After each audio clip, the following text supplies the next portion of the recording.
Hey, folks, welcome to the pre-show. I'm your host, Scotty Roberts. It's time to get this thing rolling. It's Friday evening, and this is not showtime yet. This is just the pre-show. We're just getting set up. So don't get too concerned about it yet. Let's see. I've just got my tarot cards in front of me. I'm curious. If I just pull a card out, I pulled out a card for tonight's show. What I had going in my mind was, hey, how's tonight's show going to go? And I pulled this card. It is the Chariot card.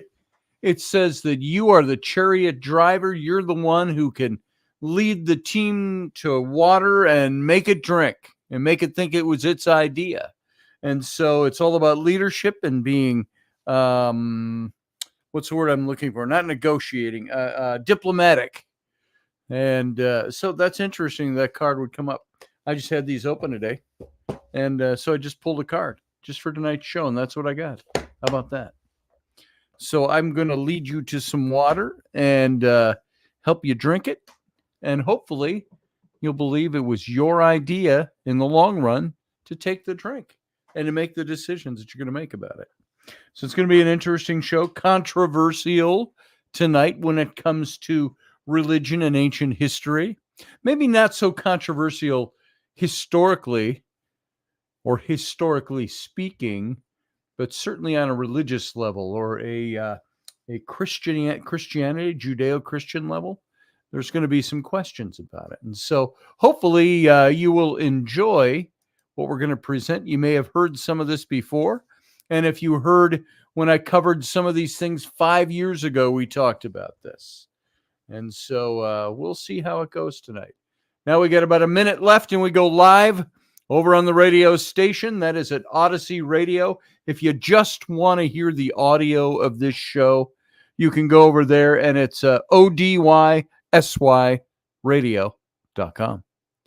And let's see, are my volume levels all up? Yes, they are. I think we're good. I'm just going to check my audio setting.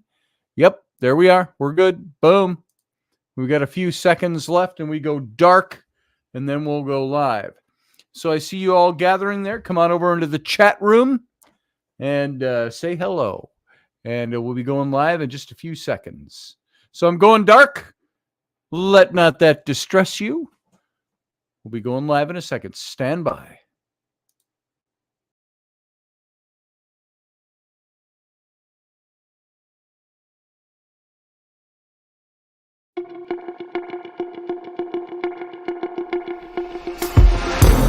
The Intrepid radio program with Scotty Roberts. Intelligent talk.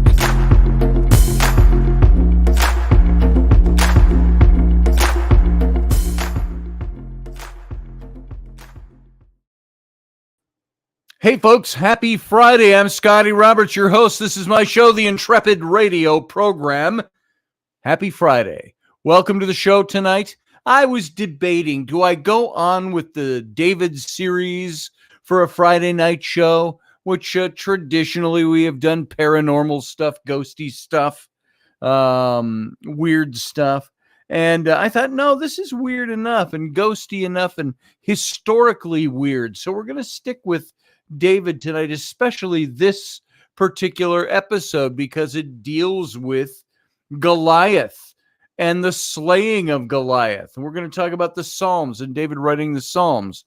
Now, this whole series has been underscored by this subtitle. It's King David, the real life story of an invented hero. You see, if you see the play on that, it's not that I am trying to dissuade anyone from believing what they believe by faith. I still have a heck of a lot of faith. Heck, why did I say heck? Because I was talking about faith. I got a hell of a lot of faith. There's certain things I believe. There's certain things I really struggle with believing.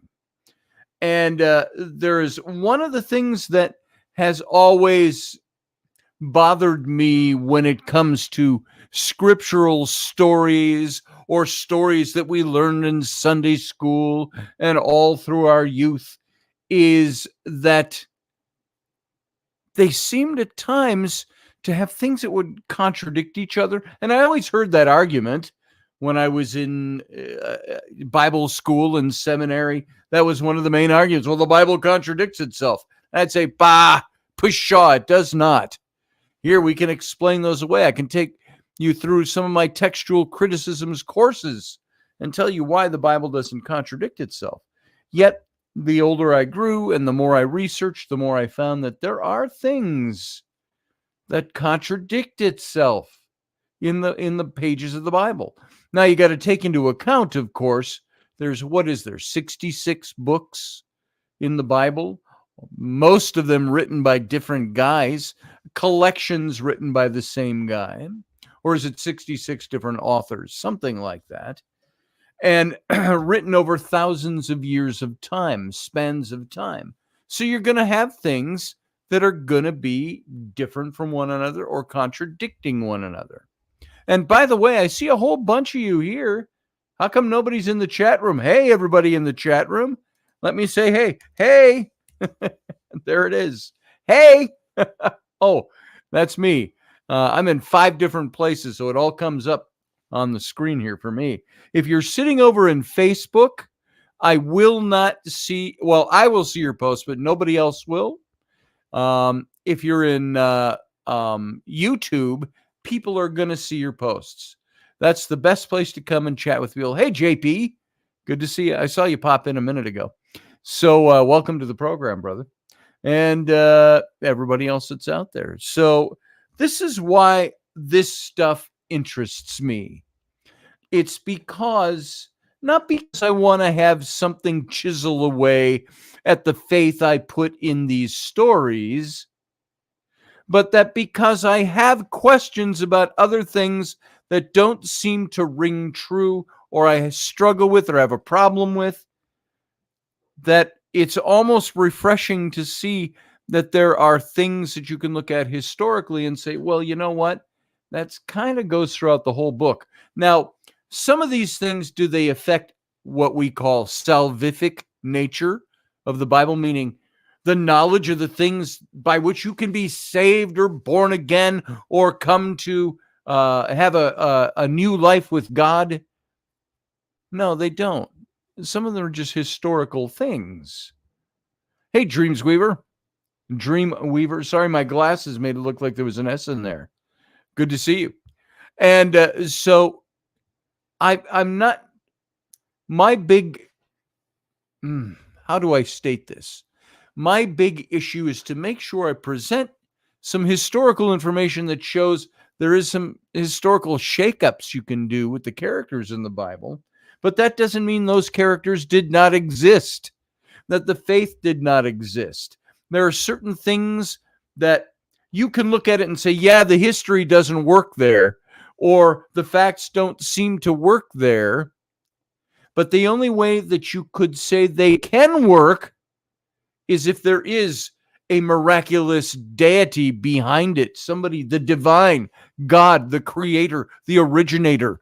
If there is somebody there that is pulling all those strings and making those things work. It's like I say, when I take a deck of tarot cards here and I shuffle them up, I've always said, God or your angels or your spirit guides or angels, devils, demons, anything in between, they're manipulating the flow of the cards. There is a certain power or magical energy they have, maybe not to transmogrify one card into another so you draw it, but so that everything works in a physics sense, so that as you shuffle, you're going to draw the cards they want drawn, or they're going to be able to make application with the cards that you do draw. That's the kind of thing I'm talking about with the Bible stories. Maybe there is divine control over it all, and there is a faith story there to be told, despite the fact that the history makes it almost impossible to accept some things to have happened the way they did. So that's what we're exploring tonight. So I'm not doing this because I've got any axe to grind with God. I don't. I have issues with the kind of like the fundamentalism that I got most of my training in. And I know some of my friends who are still in that would go, "Oh, I can't believe you're backslidden, you're this and that and whatever." But here's an idea. Here's why this strikes me new again. I have a good friend who is still in that world, but he's got his issues with certain things. He's kind of halfway in between me and fundamentalism, but that's where he's worked. That's where he's worked his entire life. His career is there. He believes these things. He has a faith there. But he asked me to do a cover design for a book for somebody, and I'd done another cover for this person a while back. And this person is a retired minister, missionary, teacher, but he's very, not my friend, but the person he's representing to me is very much very immured, deep plunged under the surface of very conservative fundamentalist Baptist teaching. And he's an old guy on top of it. He's 15 to 20 years older than me, I think. And I had done a cover, and it showed, oh gosh, none of these guys are listening to my show. Maybe my friend is. But we had this conversation, and the cover showed modern day church, people laying hands on, praying for somebody. We'll leave the description at that. And so the picture I did for the front, the illustration, and my friend had said to show 3 men and a woman laying hands on a young couple who are going out as missionaries or something like that. And they're praying for them. And there's nothing, this is a wonderful ceremony. I believe in the laying on of hands, and it's meant to be a blessing, a prayer, and all of that. And so I illustrated this, and I did the 3 men and a woman laying hands on the young couple. And the question came back from the author, this very strict fundamentalist guy. Oh, well, I don't know. We shouldn't have a woman doing the laying on of hands because, well, that wouldn't be biblical to have a woman. That would be suggesting that we are suggesting that a woman has a rightful place in leadership in the church and can teach people and can pray for them and can lay hands on and stuff like that. And I said to my friend, I said, well, don't they? I believe they do. Well, not by a very old conservative fundamentalist point of view. So I said, wow, I'm not going to subscribe to this guy's particulars in his faith, but I'll design his cover for him. But I got to tell you, out of principle, if it went too far, I wouldn't do it, because there's this whole thing inside the conservative fundamentalist movement, religious movement, that Matthew, you can call in at the captain's cabin, because I won't be able to hear you the way we're set up in broadcasting. I can't hear you when you come in. So I'll talk to you. You can call in during the captain's cabin after we're done on the radio show. So here is the, and don't spill the beans already, Matthew. If you know everything because you've heard me talk about this stuff before, don't unload it all in the chat room. Let's unload it as it unfolds tonight, organically. And then we'll talk about it. How's that? So this guy, it brings up the whole thing of, there was a phrase that my friend used that was a phrase that really bothered me when I was in the church, and was one of the things that drove me away from it, was that phrase that says, well, we can't do that. What if somebody saw us doing that and they might misinterpret it? And mind you, that phrase was used for things like singing a song. Oh, we can't sing a song that's represented by that new evangelical Christian songwriter because they're too liberal in their Christianity. We don't agree with their biblical stance on things. So we can't sing that, because what if somebody out in the world saw us singing that song and knew that it was from that guy, they would think that we were aligned with him. And that's the kind of thinking where I said, that's so much bullshit, I don't want to have anything to do with it.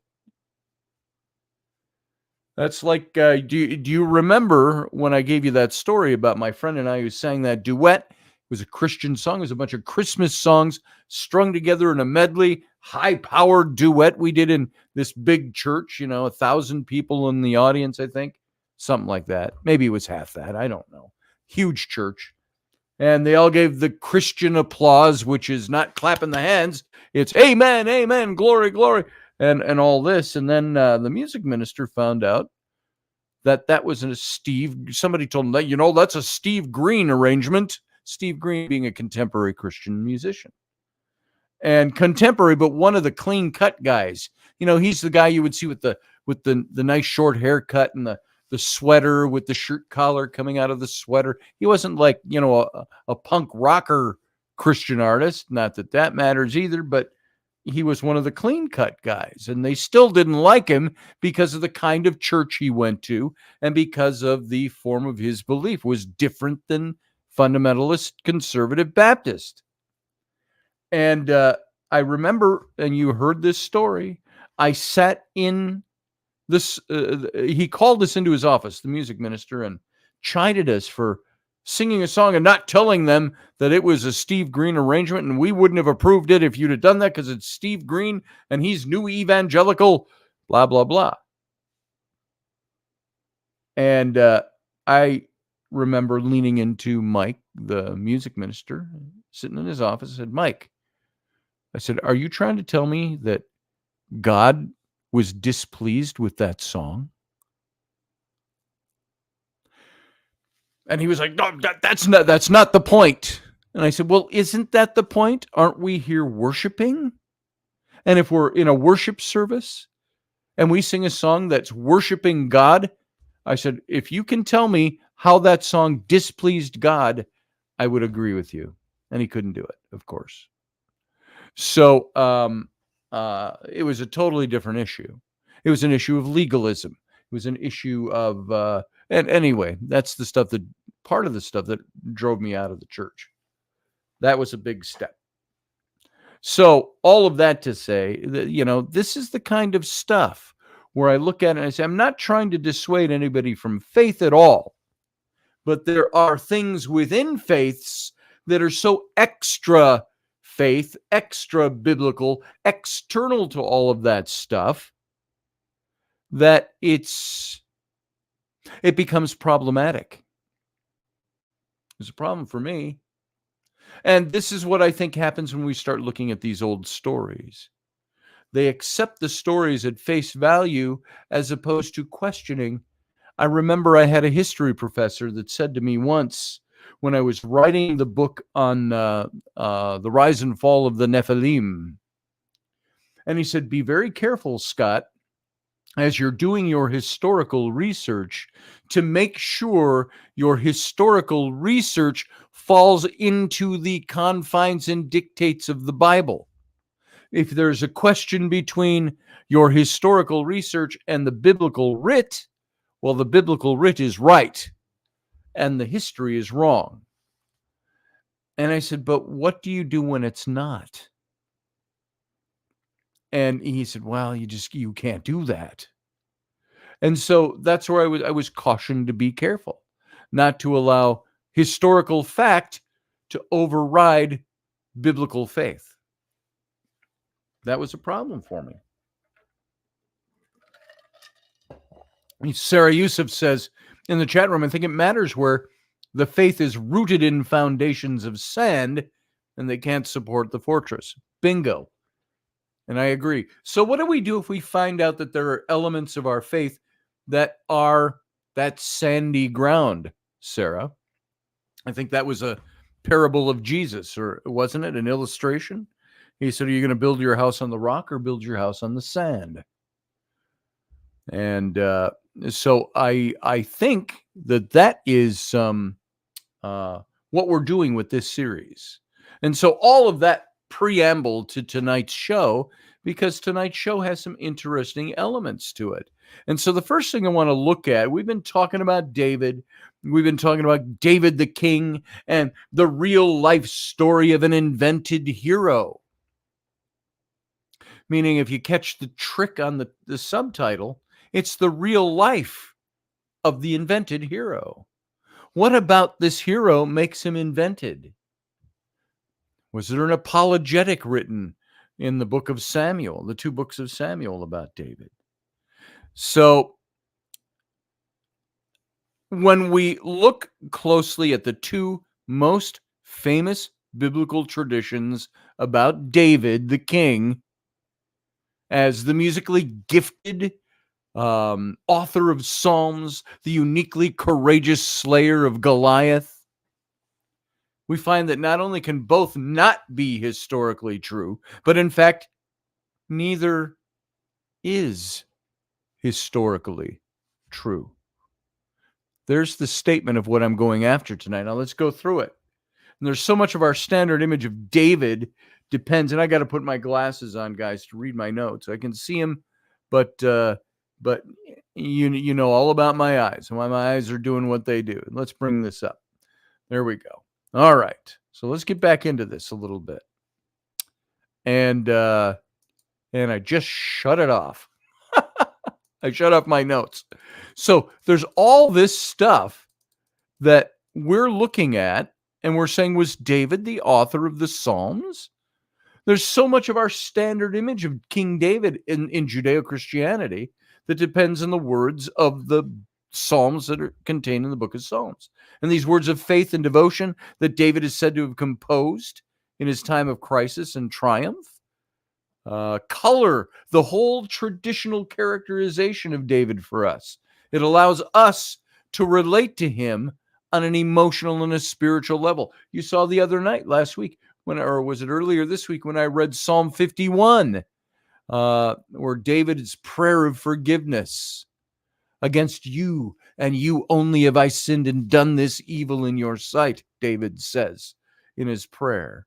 Purge me with hyssop, and I shall be clean. Wash me, and I shall be whiter than snow. What a moving, emotional passage.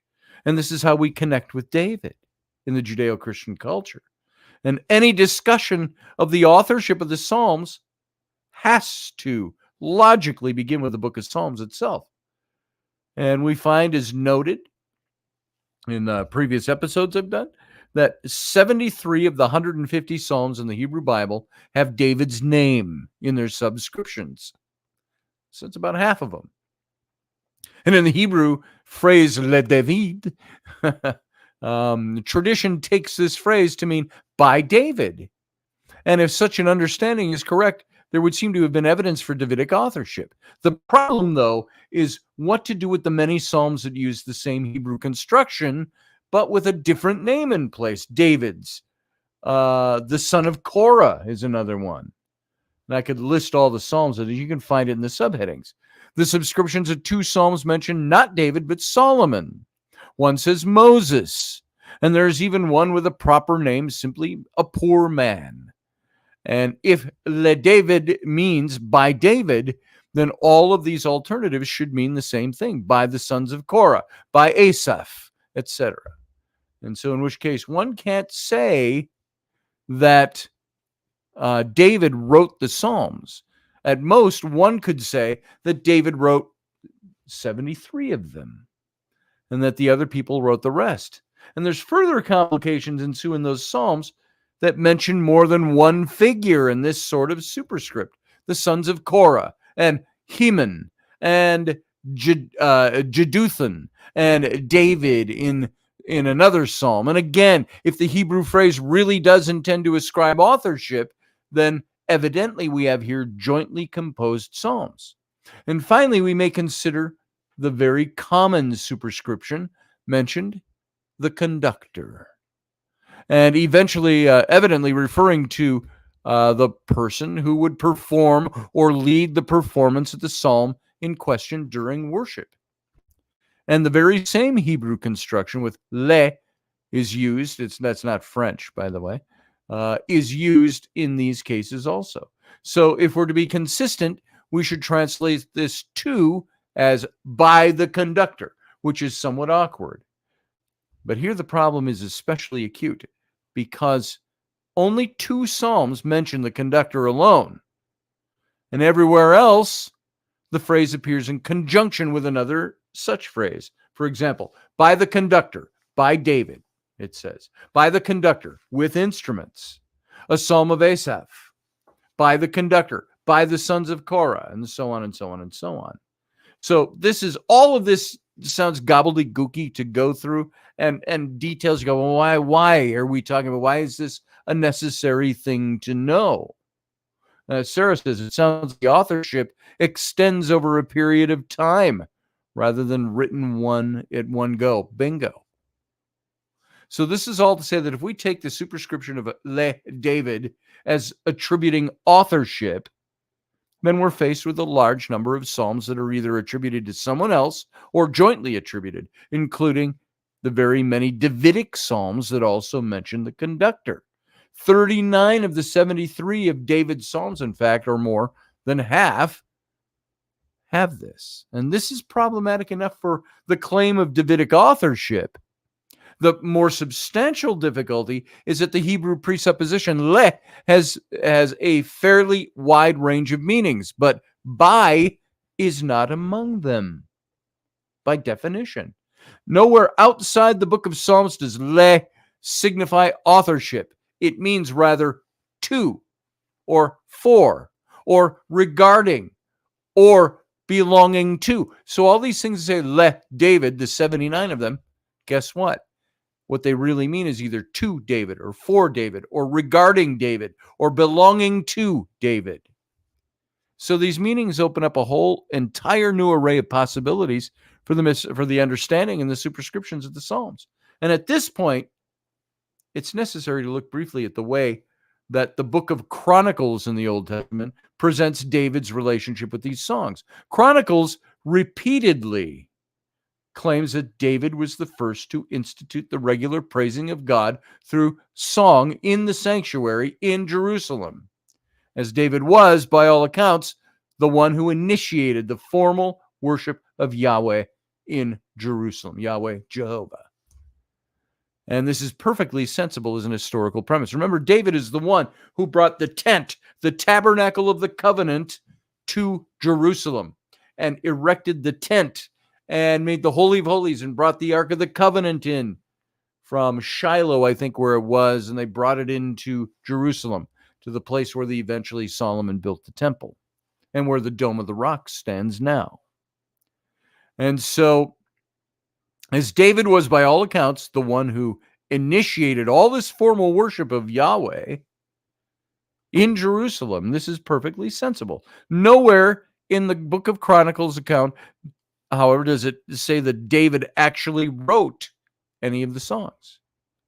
Rather, his innovation was to assign certain Levites, one of the tribes of the priestly tribe of Israel, who ministered in the sanctuary, to be in charge of the singing. And the premise of Chronicles here seems to be that these songs were already in existence, and that David simply organized their formal recitation as part of the cultic ceremonies. Now, I don't think this is super important.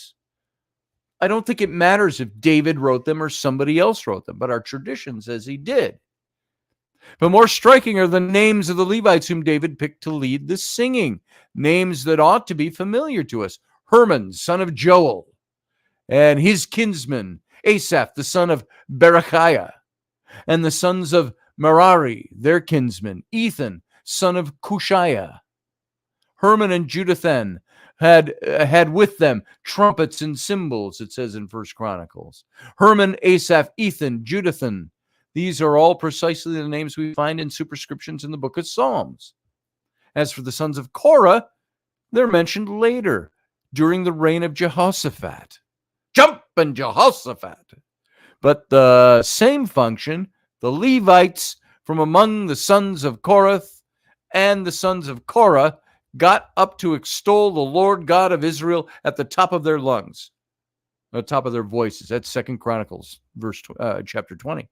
So these figures are not presented as authors of psalms, they are rather professional singers and likely represent guilds of cultic singers that bore their names. And the superscriptions that mention them in the book of Psalms should not mean by Asaph, for example, but rather something like of Asaph, or presented by Asaph, or to be performed by Asaph, or even according to the style of Asaph. Each guild probably had its own particular manner of singing. And this rendering conforms well to the conductor subtitle that's there. To be performed by the conductor is far more sensible than composed by the conductor. And it also explains the frequent addition of with instruments in those subscriptions. Find those all through the Psalms, detailing who is to perform the psalm and how. So can this understanding apply also to the superscriptions that say, Le David? It's certainly possible. So the phrase might signify that there was a particular style of performance that was attached to David's name, maybe with a lyre because David played the lyre. Or was there a guild, perhaps it's part of the royal court, that took David's name to signify the guild's origins, the Guild of David Singers, type of thing, with the lyre. So some scholars have suggested that these superscriptions signify psalms that were meant to be performed by the king himself during the cultic ceremonies, just as we know that in neighboring cultures, the king regularly offered certain sacrifices as part of the ritual proceedings. Now, alternately, we might understand the phrase, Le David, to mean regarding David, or a psalm about, regarding David. That's the psalms bearing his heading were viewed as particularly appropriate to certain experiences in David's life. And as we noted earlier, the psalms capture virtually the full range of human emotions, kind of like I say of Irish poet laureate. Why am I going blank on his name? You know who I'm talking about. His books are sitting right up there. Because I'm in a different mode of head, I can't think of his name off the top of my head. Yeats, William Butler Yeats. I always said he reaches the full range of emotions in all of his poetry. And so there's no character in the Hebrew Bible had nearly as many ups and downs as David. And since these cultic songs were already associated with David in Chronicles, and since David was a talented musician, according to the books of Samuel, the association of particular psalms with David's life, it's almost obvious. And so thus in the Psalter, we find headings that are remarkably specific, not just about David, but, for example, a psalm about David when he fled from his son Absalom. That's Psalm 3, verse 1. There's, however, nothing in Psalm 3 that explicitly mentions either David or Absalom, or anything else related to that biblical narrative. It's simply a song of lament asking God to save the speaker from his enemies. And one among such many laments in the book of Psalms, it's one of many. And such a song fits perfectly with that episode from David's life. However, and it's easy enough to see how someone might intend the reference to David to illustrate the type of situation in which one might recite this particular psalm. So if these sorts of subscriptions in the book of Psalms seem rather haphazard, after all psalms could say about David, but don't, this impression is justified. The very randomness of the Davidic headings is highlighted by the Septuagint, the Greek version of the Old Testament. Those 72 rabbis who went to the Library of Alexandria reconstructed the books of the law and reconstructed the Torah, reconstructed the Old Testament writings as they were all destroyed in the Babylonian captivity. And so it's a version of Psalms in the Septuagint that has not 73, but 85 Psalms with David's name in the superscription. And we can hardly imagine that the Septuagint was trying to ascribe Davidic authorship to these extra 12 Psalms. If that were the case, we'd probably expect that all of the Psalms without any superscription would have been treated with the same manner. And the Septuagint seems not to have equated the entirety of the book of Psalms with David.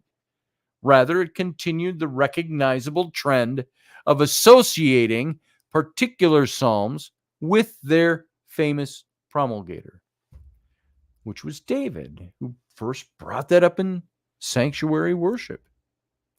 Now, the superscriptions to the Psalms so often take as proof of David's authorship, therefore show themselves to have been rather unfixed in ancient times. And they're not the only element of the book of Psalms that's unfixed in this way. There's evidence that the entire book is made up of smaller collections of psalms, each of which once had its own independent existence. And note the concluding line of Psalm 72. It says, "Not even halfway through the book, end of prayers of David, son of Jesse." The use of the plural, prayers. And in this verse, it shows that it's intended to conclude not merely the psalm to which it's attached, but an entire group of psalms labeled the prayers of David. So that's problematic. And this is not at all, though, the end of the Davidic Psalms. They appear again, beginning with Psalm 86. The existence of independent collections within the Psalter may help to explain why one psalm seems to be repeated. Psalms 14 and 53 are virtually identical. And the same psalm, it seems, was taken up into more than one collection. So you've got two different collections of psalms that both had a very probably the same song. It's just worded a little differently in a couple of places. It's because they came from two different sources. So this might suggest yet another rendering of Le David. The phrase may identify those psalms that were at some point included in a collection that was understood to have been compiled, but not necessarily composed by David. It's not super important. It's super important to understand, though, what we're looking at here. So even more remarkable is the evidence from outside the Hebrew Bible. The Septuagint not only has some of the Psalms in a different order, but actually includes a psalm that's not even found in the Hebrew Psalms. Psalm 151. It's about a good Davidic subscription. It says, about David when he fought Goliath in single combat.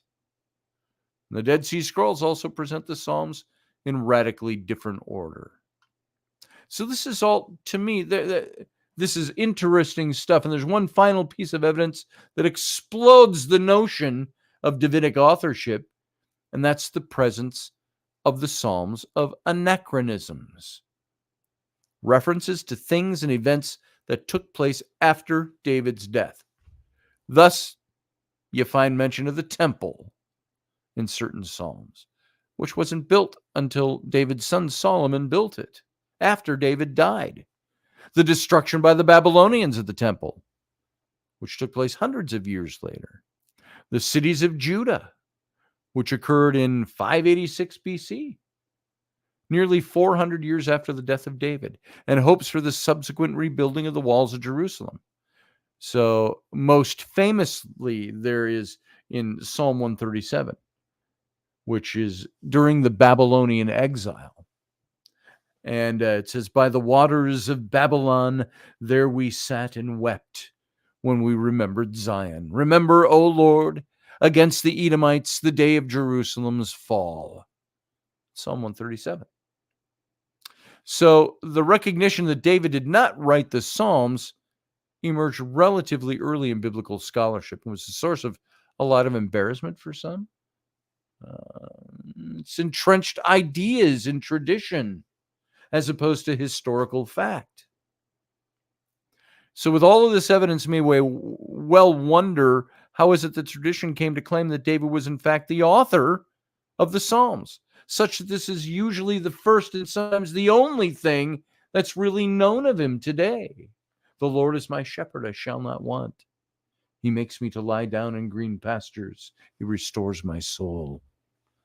Psalm 23. So it's possible to trace at least the outlines of how this belief developed, beginning where we began, the story of David playing the lyre for Saul, which established David as a musician.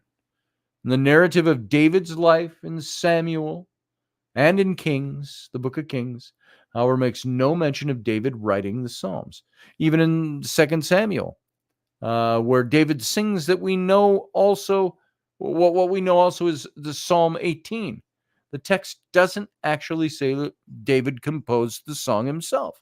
It only says that David recited it to Yahweh, the words of this song. So as far as the narrative is concerned, David may just as well have taken up pre-existing songs of thanksgiving, and nothing wrong with that. You know, there's very few songs I have written, and I used to perform a lot of music in the church. And not every song I did, I only one time performed a song I had written. The rest were everybody else's songs. I think that's what David did, even when he was playing for Saul. There's no problem with that until we traditionally think he did it. We ascribe it to him. So this, to me, is very interesting stuff about David. You got to look into the book of Chronicles. You got to look into the book of Kings. There's the Dead Sea Scrolls. And the whole process can be witnessed within the Bible of this stuff.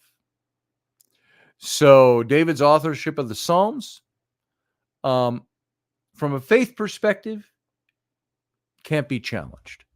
From an historical perspective, it can't be substantiated or corroborated.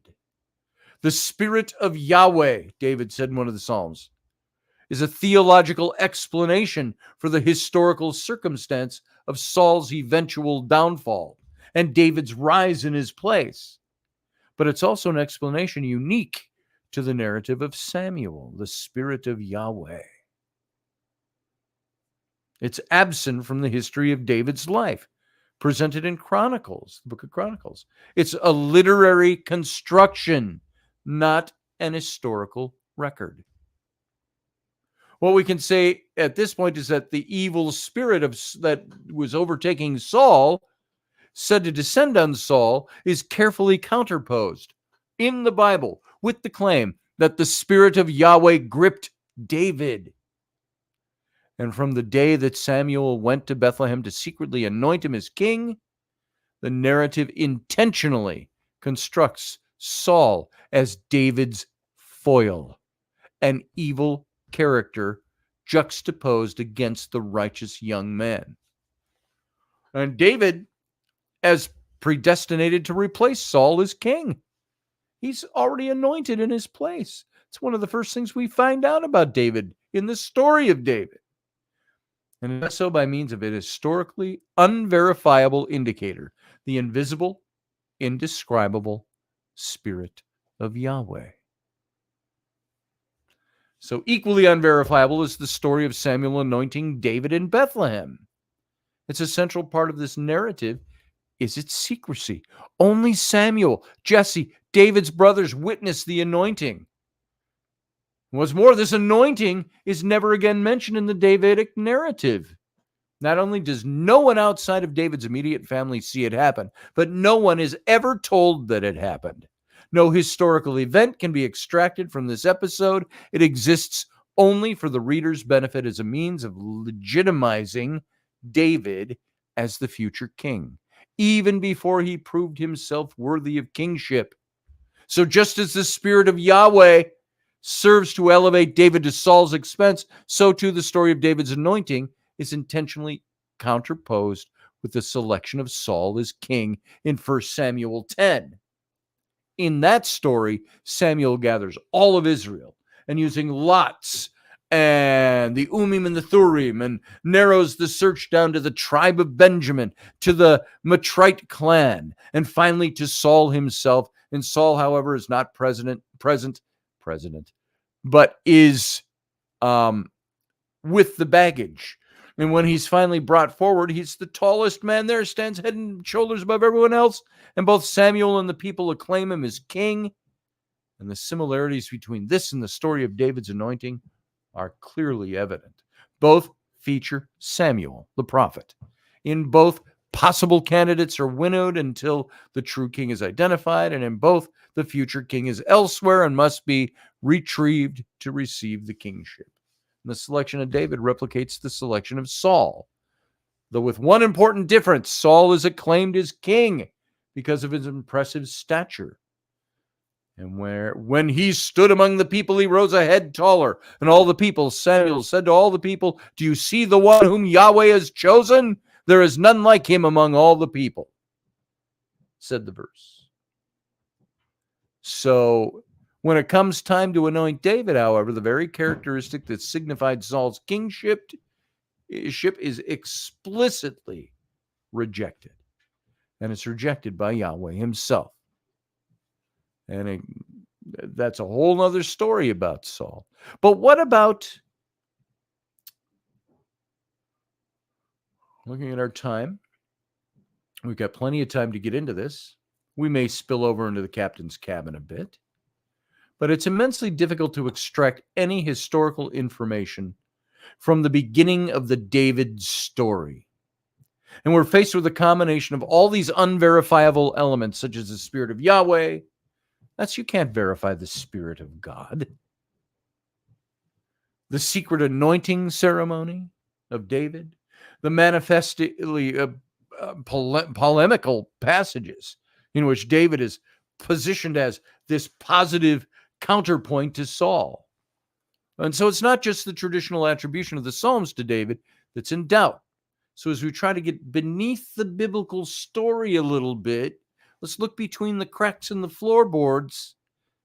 At every stage, we find a narrative that's been constructed with the goal of glorifying David, not with the aim of presenting an historical account of what really happened.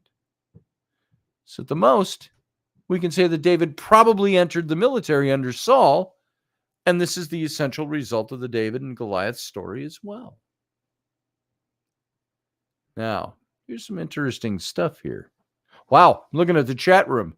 I got 50 comments by Matthew Sainsbury. Anybody else got anything to say? Say it. You got the chat room. It's right there. What are you thinking? So, Slayer of Goliath. When we turn to the story of David slaying Goliath, we confront a different sort of problem. It's not that the biblical story itself is in any way empirically unbelievable. Admittedly, the height given for Goliath, 6 cubits in a span, works out to a fairly incredible 9.5 feet. Though the Septuagint here says 4 cubits rather than 6. A more likely measurement, around 6.5 feet. Still unusually tall for that time and place. That's about what Saul was. So it suggests that the Hebrew version has been altered to make the giant even more mythically imposing. But there's nothing impossible about David facing and defeating Goliath the way the text says. Remarkably, even unlikely perhaps, but not impossible. Slings were used in battle all the time, and it's a killing instrument. So what makes the biblical story of David's defeat of Goliath impossible to accept as historical fact is that where in the Bible, an entirely different person is said to have killed Goliath. There, that's cutting to the quick of it.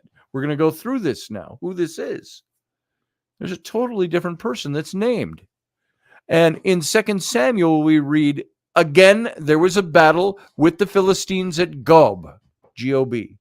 And Elhanan, son of Yair, Origim, the Bethlehemite, killed Goliath the Gittite." Boom. That's in 2 Samuel 21:19. Let me read that again. "Again, there was a battle with the Philistines at Gob. And Elhanan, son of Yair, Origim, the Bethlehemite, killed Goliath the Gittite. The shaft of his spear was like a weaver's bar." Now, this can hardly be a different Goliath. Both are Philistines. Both are from the Philistine city of Gat. And most remarkably, both have the same impressive spear. The words, "the shaft of his spear was like a weaver's rod," are found verbatim in both 2 Samuel 21:19 and 1 Samuel 17:7. So how is it possible that two different people could have slain the same giant at two different times and places? This is not a problem of modern readership, as if we're simply too far removed from the conventions of the ancient literature to understand these texts at all. The ancient author of Chronicles saw precisely this same problem. His rendering of the note about Elhanan reveals a transparent, even desperate attempt to overcome that fact that's glaring out there. In 1 Chronicles 20, verse 5, we learn that Elhanan, son of Jair, killed Lami, the brother of Goliath the Gittite. The shaft of his spear was like a weaver's bar. Now that says he killed the brother. Lami, Lahmi, the brother of Goliath the Gittite. Now, Elhanan has been stripped of his victory over Goliath, which is replaced with a victory over, of all people, Goliath's brother. Though note that the description of the giant's spear remains the same. The earliest readers of the book of Samuel, biblical authors themselves, grappled with the fact that two different people are said to have killed the same Philistine. And so surely one of the two accounts is duplicate of the other. The question then becomes, which story is the original and which is the duplicate? Now, it hardly seemed that anyone would think to take a story originally about David and retell it with a different protagonist, especially a protagonist who is otherwise a non-entity in the Hebrew Bible anywhere. You never see him mentioned anywhere else. And so it's equally unlikely that anyone would take the full narrative of David's victory over Goliath and reduce it to a single verse. Now, this notice about Elhanan's defeat of Goliath is very similar to other such brief notices about the valor of David's warriors. And it's stuck unremarkably in the midst, like a list, a bullet-pointed list of one little collection of all the deeds of David's mighty warriors. Bullet point, bullet point, bullet point. So on did this, somebody did this, somebody did that. Elhanan slew Goliath, blah, blah, blah, blah, blah, blah. And we hear about all the exploit of some of David's men as they fought a series of Philistine giants. Abishai, the son of Zeruiah, Zibekai, the Hushathite, and Jonathan, son of Shimei, are also to have won battles of single combat against Philistines who had huge weapons, a heavy spear, a new suit of armor, or physical abnormalities, 12 fingers, 12 toes. The story of Elhanan defeating Goliath is simply part of this list. That is, it's an organic part of the material in which it is found, and it's not given any special prominence there. And other stories about David's warriors are preserved in the biblical text as well. Adino the Eznite, who killed 800 men single-handedly. Eleazar, son of Dodo, who alone fought off an entire Philistine army. Shammah, son of Agag, who did the same. Abishai, son of Zeruiah, who defeated 300 men by himself. And Benaniah, son of Jehoiada, killed a lion, just as David claims to have done in the Goliath story, and a giant Egyptian. So these brief accounts are obviously legendary, mythical triumphs that attach themselves to heroes. And they're the sorts of stories that we find in Homer and the Odyssey about the heroes of the Trojan War. Although clearly invented, these warrior legends have their own internal logic. They explain why David's handpicked soldiers were chosen, why their names are worthy of preservation for posterity. Elhanan has no reason to exist in the Bible except as a result of his heroic defeat of the Philistine giant named Goliath. And so it's increasingly difficult to believe that he would have been invented merely for the purposes of giving him the glory that was rightfully and originally due to David. the ultimate biblical hero. It is, however, entirely plausible that David's legend could have been embellished by appropriating the glory of a relative nobody.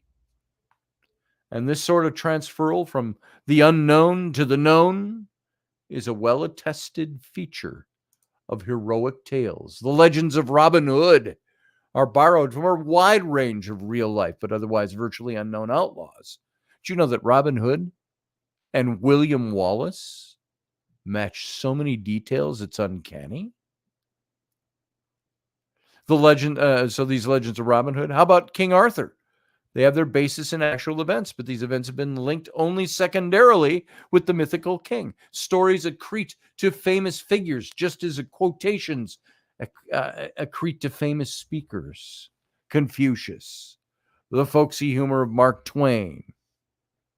So when one wants to say more about a character than one knows to be true, there's an infinite amount of material to choose from. The story can be invented out of whole cloth, or it can be borrowed from the life of somebody else. And so, in fact, it seems that the story of David and Goliath was borrowed not only from the exploits of Elhanan, the Bethlehemite, but also from those of Elhanan's brother Eleazar, who also, naturally enough, from Bethlehem, also became one of David's warriors. And also unmentioned anywhere else in the narrative.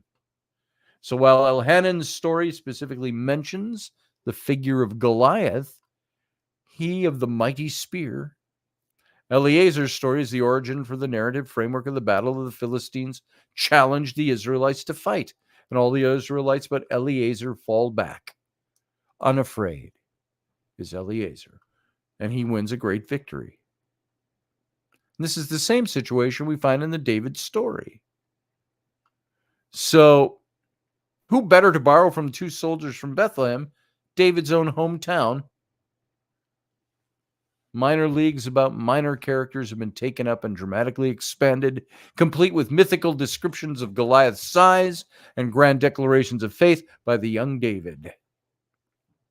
It's kind of explaining why Elhanan and Eleazar deserve to be part of David's military retinue, are reused to explain how David acquired his position in Saul's army. Radio audience, we got to get out of here. I hate to do that. There's a little bit more to this that we might hit. But if you're listening on radio, come and join us in the captain's cabin over on the YouTube channel, youtube.com/Scotty Roberts. And you can hear the rest of this as we continue on. Live long and prosper. Join us every weeknight at 9 p.m. Central Standard Time, 10 p.m. Eastern. The Intrepid radio program, a Scotty Roberts Productions broadcast.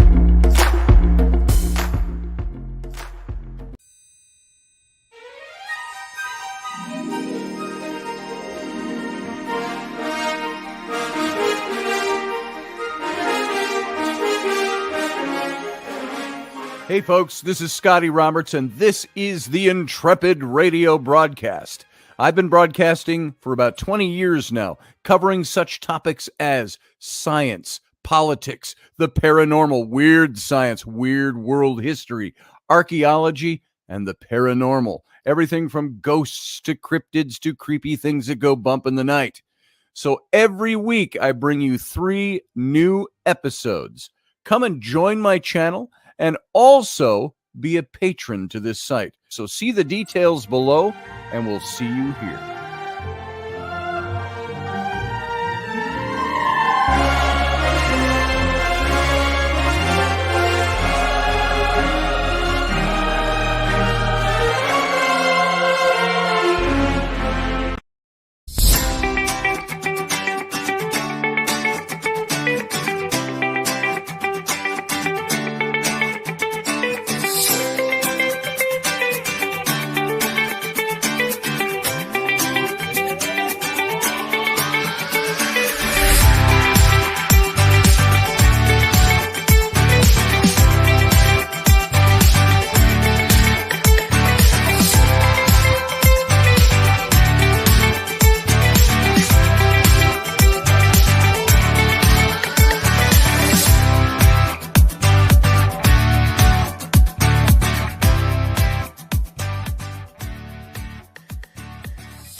Dave, I love you, brother.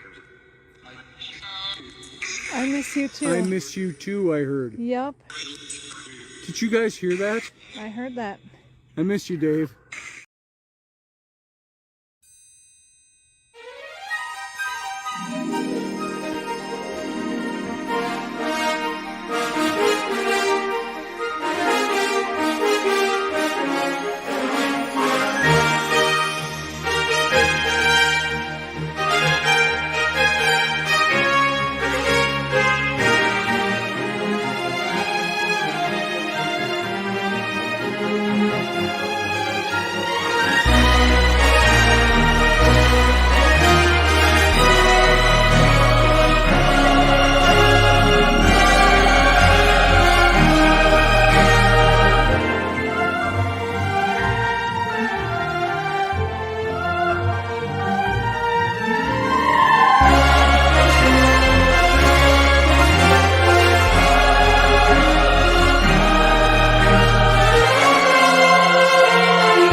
Hey, folks, welcome to the Captain's Cabin. Now, I want to continue on just a little bit with the tail end of the things that we've been talking about tonight, talking about Goliath and David. You know, what this stuff does at initial blush, it's exciting, and you read it and you go, wow, that makes a hell of a lot of sense. This historical fact makes sense. But then you think, wow, what does this do to the faith I had in those stories? Should that matter to me? What is going on in those stories? Should it matter to me that what if this is absolutely so, that these accounts that we have known traditionally for thousands of years are apologetic, they're fictional, they're a fictional telling to make David on his rise to kingship look even better than he was, which was just tradition or tradition, habit of the day. It was the mode of operation of the day. It's just what they did. And when you read this stuff about David and you find out maybe not everything we know about him was so, or it was borrowed, or it was this, or was that. It's revealing, and at the same time, it's slightly disturbing. What's disturbing is not that there is actual historical fact out there. What's disturbing is that we've believed so much of something one way when it was something totally different. How would you account for the discrepancies between, in the same book, the discrepancies over who killed Goliath, the giant?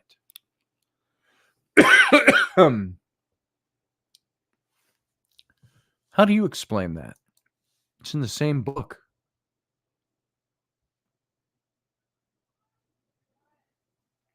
So, the legends of Elhanan and Eleazar that we were talking about, those are but two among many such tales of embellished stories that make David out to be the hero of them like no other. And at its heart, it's truly not David's story. It's guys he was associated with, but it's not his. The Goliath of 1 Samuel 17 is a secondhand creation. And the entire narrative is a literary exercise in Davidic glorification. It's all about glorifying the king, which is what these apologetics were meant to do in that day and age contextually. So when we first encounter David in 1 Samuel 16 and 17, those two chapters, we find a young man destined to be the king. He's anointed by God's true prophet, the antithesis of all that is wrong with King Saul. That's who David is. He's not only destined, but more importantly, he is worthy. Gripped by the Spirit of Yahweh. a musician who will one day give lyrical voice to the face of his people, a warrior for God among timid men. The most famous images of David, the most important ideals at the start of his story. And this is precisely what the biblical authors intended. This is what they wanted their readers in context to know and to understand about David. It's precisely what they wanted everyone to know. Everything that David does from this point forward and everything that we think we know about him is colored by these first stories and the theological weight that they bear. David, the writer of Psalms, the sweet psalmist of Israel, and David, the giant slayer. And as we've seen, however, these stories of David's youth don't really have a basis in reality. The only minimal facts that we might be able to extract are David's origins. His hometown, Bethlehem, his father's name, Jesse, and the fact that he entered Saul's military service. Everything else is invented for the purpose of glorifying David, even in advance of his kingship. And so the David of popular imagination, the insightful author of the Psalms, and the valiant warrior for God is a construction of the biblical authors and the traditions that subsequently grew about this greatest of all Israelites. This real man, David, this real king, David, this real warrior, David.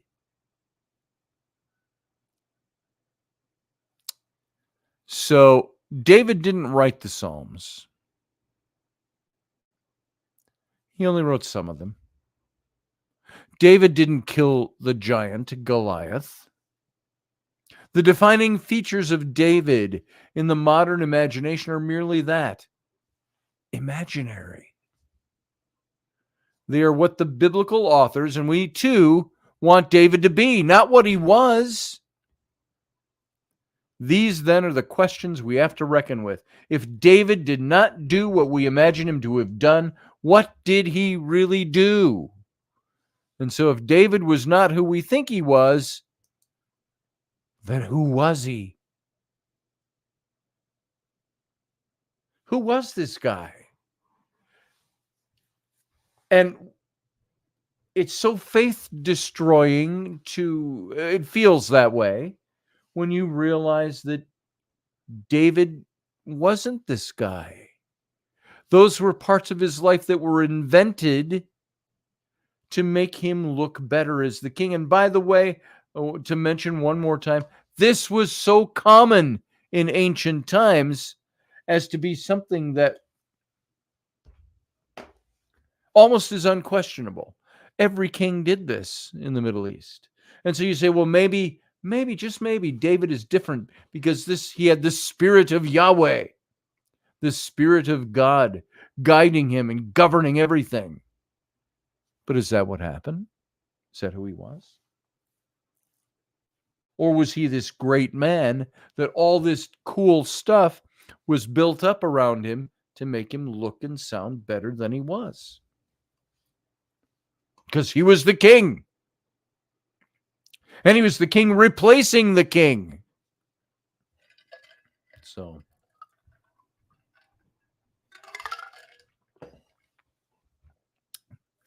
there you go. That makes this, to me, be something that's very interesting. Interesting story. And there's so much more to come about David in the upcoming weeks, or week, maybe. We'll see how we get through this material.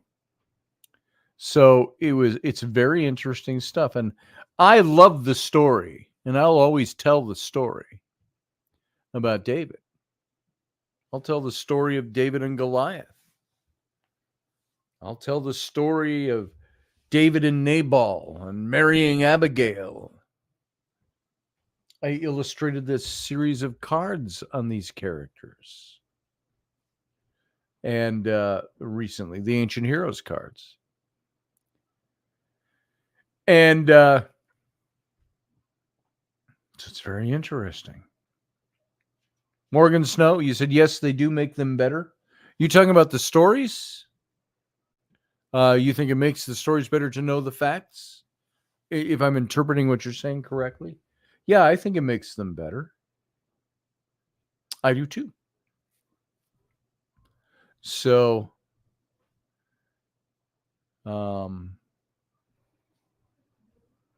David was a fascinating man. You're right, Matthew Sainsbury. I think he was, and you'll come to conclude by the time we're done with this whole series, is that David was, he would be a tough guy for you to find a lovable character in the Bible. Probably a very vicious man, a warrior. Still, though, I think there is some of that. He was a man after God's own heart. He was a man who asked God to forgive him. He was a man who tried to live his life. It's like looking at a great politician or a great world leader and finding that they use God in order to lead the people. And is this who David was? Was he real about what he believed? Was all the spiritual stuff around David true? These are questions we have to ask, and it's exciting stuff. It's fun to look at. Yeah, he was human, Matthew. He was. You're right, Morgan Snow. So, there we go. That's tonight's lesson. Next time, we got some other things we're going to get into. We're going to talk about David in Saul's service. And we're going to talk about this revealing a biblical cover-up of something. So when you try to reconstruct something, when there's not a lot of historical fact, you can look at what's there and try to reconstruct from what is available. And this is what I'm going to be doing. And this is what I think makes it exciting. So, yeah, he lived in a complicated world, Matthew. You're right. Compared to our own as well. And we think those times were simpler. They were just the same. They just didn't have the technology we have. So, different times. Well, there it is. That's tonight.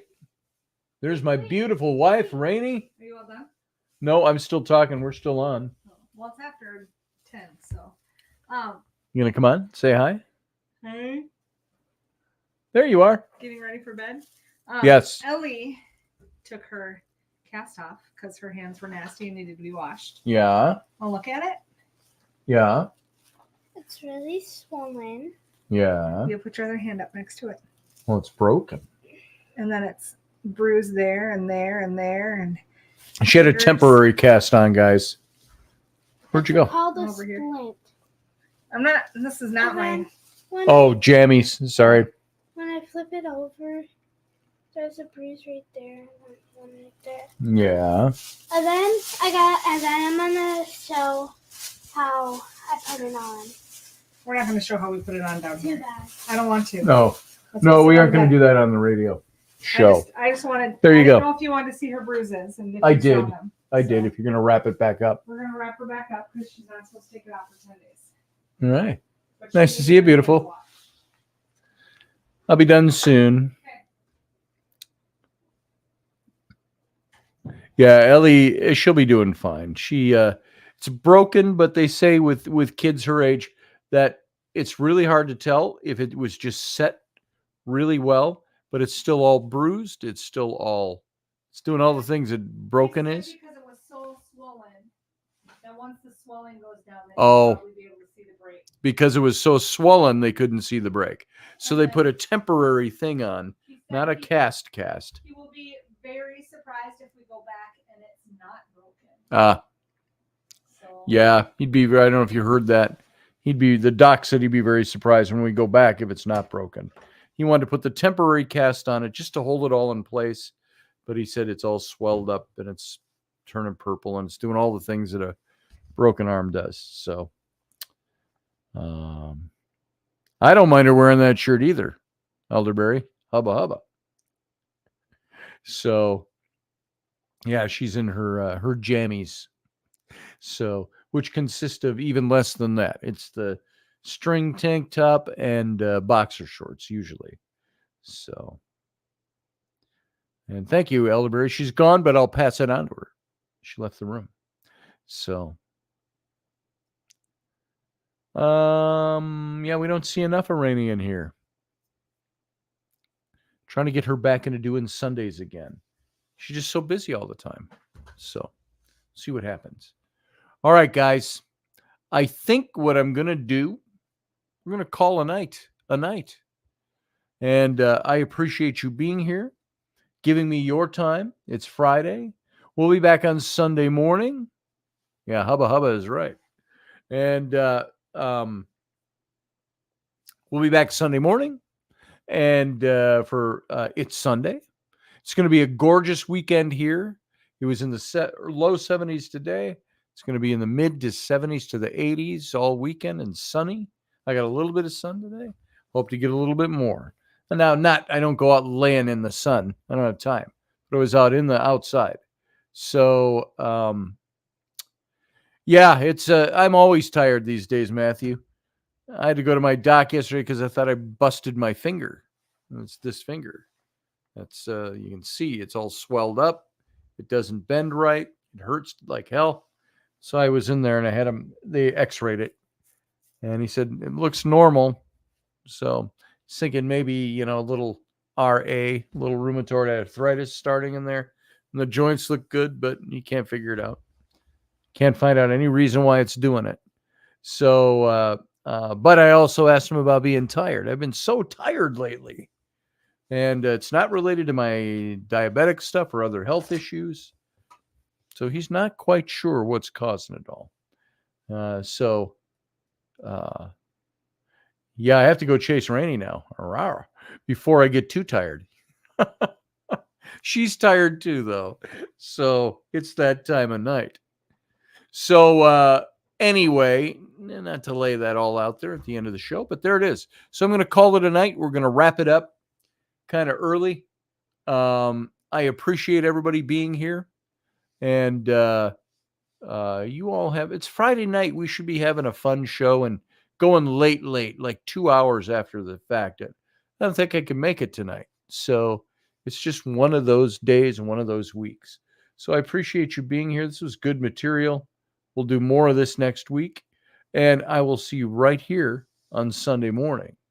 Come on in and we'll see what Sunday will do. So have a good weekend. Live long and prosper.